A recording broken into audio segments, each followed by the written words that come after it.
Hey everybody, what is going on? I hope you guys are all doing well, and welcome to another tutorial video. In this video, I'm going to be explaining to you guys how you can move tasks in Asana, so let's get right into it.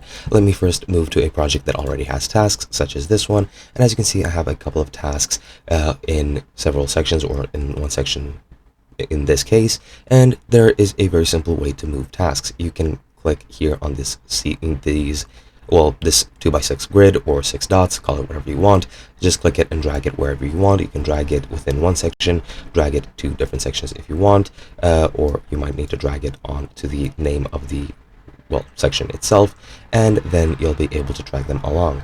Now what you can also do is you can click on them and then click on 3 dots, add to another project, select whichever other project you want. For example, I'll set it to archive, and I've moved it or added it to the archive, and I can also delete it from this project over here, which is a way to move your tasks between projects, and you can move them anywhere else. You can move them on the board by dragging them as well. You can move them on the timeline like so. Let it just load up a bit, and once it appears, you'll see what I mean. You can just click on the task and drag it. You can even elongate it to make the duration or the due date earlier or later. It really depends on what you want.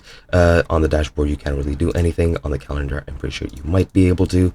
As you can see, you can add tasks on the calendar, and there are no current tasks in these following months or following sections, so I can't really show you, but you're pretty much just allowed. For example, if I had task right over here, if I just move it along, as you can see, I can move it in between dates, and that is pretty much it. Hope you guys enjoyed, and I'll be seeing you guys in another video.